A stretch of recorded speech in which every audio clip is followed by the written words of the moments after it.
at some point we're going to have to realize that this might be the kind of Chiefs team we see this year, a team where the defense is our main thing and our offense just kind of manages a win. I think I named the episode "Surviving, Not Thriving," where we're kind of surviving a win, not really thriving offensively.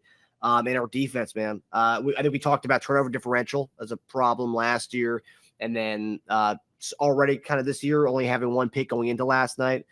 2 interceptions last night, first multi-interception game since December 11th last year against the Broncos. Russell Wilson threw a pick and Brett Rippon threw a pick in that game.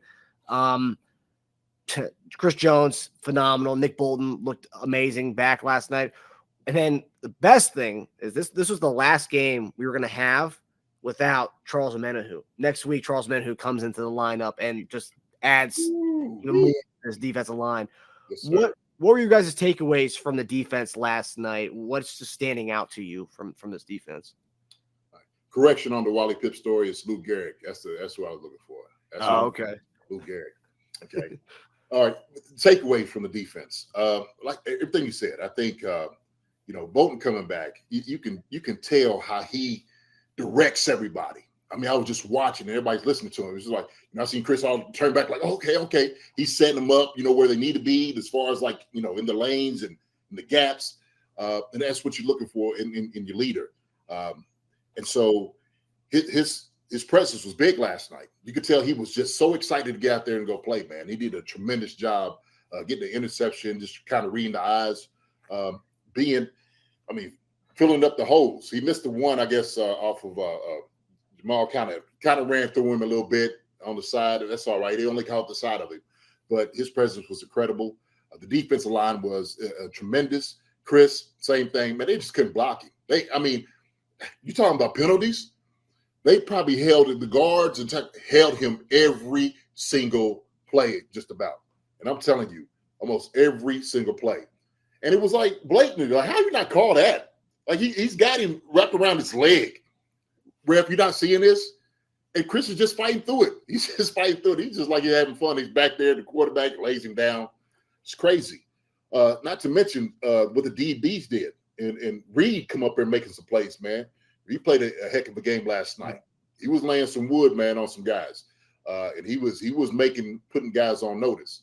McDuffie doing a tremendous job. I love our young secondary, right? I just love what they do. And Spags trusts them to run man. Okay, you got your best guys in Cortland Sutton and Jerry Jeudy. Go ahead and D them up. Get right in their tail, make sure they don't do nothing and catch anything. And they did that all night. Even the contested one that Cortland made in the red zone. It's a great catch by him. But guys are challenging. That's what I love about it. Guys are challenging. So the defense looked exceptional, absolutely exceptional. They keep playing ball like that. Patrick said the defense is carrying us right now. He's not exaggerating whatsoever. The defense is right now balling out of control, and I love every minute of it. Teja, your thoughts? So I grew up in the I started watching the Chiefs in the early 90s where defense led our team. It was the old Marty Ball, Derek Thomas years. Yes, and then offense came with Vermeil, obviously, JD. And then a lot of mixed years, a lot of ups and downs, a lot of mostly downs, actually. Yeah. But for the longest time, even when we looked good, even when our defense was starting to be ranked well, I was like, okay, look, we're having defense. I was always in a game watching it thinking, oh, man, is this the drive our defense is going to be exposed to show everyone that we're not as good as what our stats indicate? I thought that for so long. I just never thought we were as good even when we were playing really well. I have a completely different mindset about this defense. Like when I love watching them. I actually enjoy when the defense goes out there. They're fast, they're aggressive, they're disciplined, they're so young too. That's why I just keep saying that. I was talking to my buddy yesterday going, the beauty is I think it's either the youngest or second youngest defense in the league, right? Mm-hmm. Yeah. Our linebackers attack. We get pressure up front. Our DBs are all over receivers, and receivers make plays. They're good plays. I'm like, that's a good catch. I can't even complain about that. Like, you did all you can. Like, it's not the old days where a guy was just running free for like a 60-yarder, and I'm like, The closest DB is like 20 yards away. I'm like, what the hell are you guys doing? Like, that's done. We're fifth in yards given up. We're second in points given up. And yeah, the Broncos are not a very good team, but don't get lost in that. Going into that game, they're averaging 24 points a game. I think one below us. They were 10th overall going into that game. So yeah, we held the 10th best scoring team. We shut them down and held them to 8 points. So just a really, really impressive game. And yeah, pay Chris Jones. It's just a side note. Right. And look, man, and put it into perspective. Okay, we got one loss against the Detroit Lions. We had two of our best players out of the game. Chris Jones being one of them, right, and Travis Kelce being the other. Look, we're without a doubt undefeated. We have those two guys in the game. Bottom line, we are. And so we're getting Charles Menahu back. I mean, come on, man.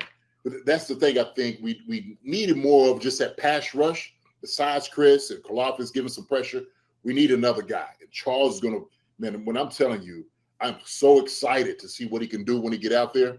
I mean, because what he showed this preseason, because, you know, that's all you will be able to get. I mean, he's pushing. He can play down in D tackle, out there on the edge. He can do it all. And so I could just see him and Chris just moving around, just torturing the O-lines. I really do, and I see that. And that goes also to the point we were talking about this young defense last year. And Marcus, I was saying it the whole time, like, look, be patient with these young guys. These guys are going to develop. They're going to be the best, you know, young safe corners in the league secondary. I'm telling you, and I was just like, I always thought we was going to be a top 10 defense with the guys that we had in and how they was developing last year. And we see it. It's coming to fruition. It really is. Those guys are gelling together. Man, they having fun out there just playing. And Spags is just letting them go. That's what I love about it. Spags is just letting them go. Sometimes as a defense coordinator, you're trying to figure things out. Where they need to get a guy to get creative. It's almost like how the Chiefs try to do offensively. You had to do defensively. But Spags is like, no, he's having fun. He's writing these things up. And so it's almost like Spags is what Andy was last year. You know, put some plays together, right? It's like, oh, I got this one right now. Put these, come after the quarterback and the receivers and the running backs. So I do love that aspect of it. But yeah, man, Charles comes back, man. I think, man, it's gonna be a whole different problem for people. What I love about it, JD, is we were talking last year, and I think since we started the show, is like having just a whole plethora of edge rushers. And you always say you can never have. It's like the NBA. You can never have enough 3-point shooters. You can never have enough edge rushers. Yeah. And we're at a point now where, like, King Felix, George Karlaftis, Chris Jones, Mike Dana, Malik Herring stepping up and making plays. Last night, he looked great last night in his snaps that he had. And we talked about with Spags, going back to his Giants days, that NASCAR defense, he had non-stop edge rushers in the game, fresh guys just attack and go after the passer. And we have that finally, and they're all young guys. And I'm excited about what this defense, because I think the sky's the limit for this defense once a Menahu comes back. And quite frankly, even if we didn't even have a Menahu, this defense as is right now, I mean, you guys read the numbers off. I mean, that's without a Menahu.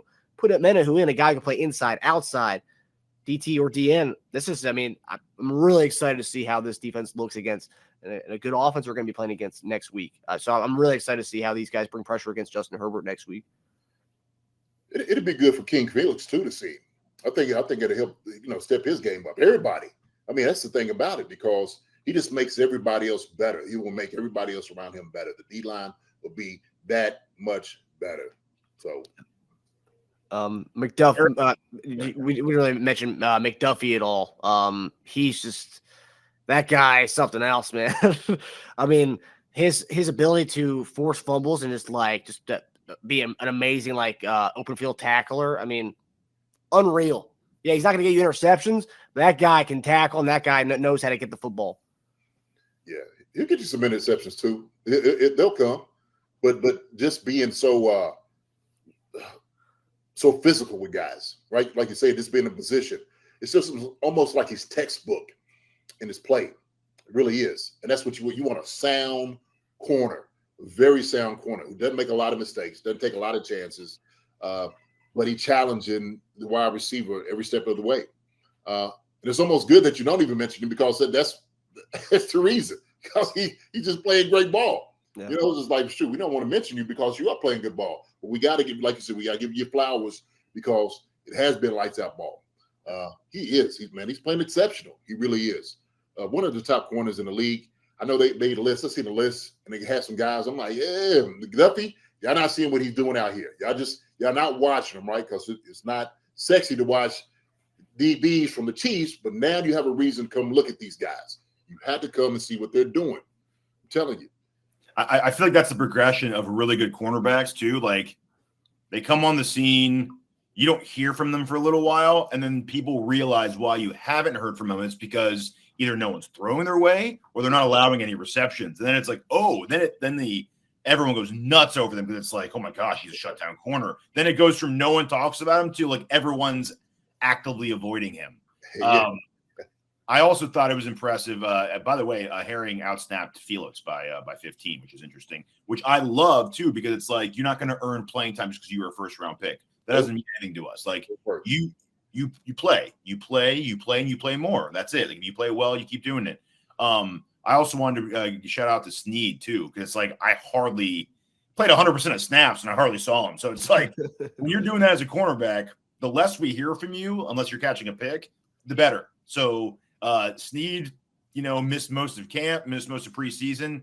Guys played 100% of snaps in 5 out of 6 games, man. I mean, crazy. Incredible. Yeah. Mike Dana and Snead are going to get paid a lot this offseason. I don't know if it's going to be in Kansas City. I hope it is, but they've really earned the bag this coming offseason. We gotta look up and see what the franchise number is for cornerbacks. Yeah. See what that number is.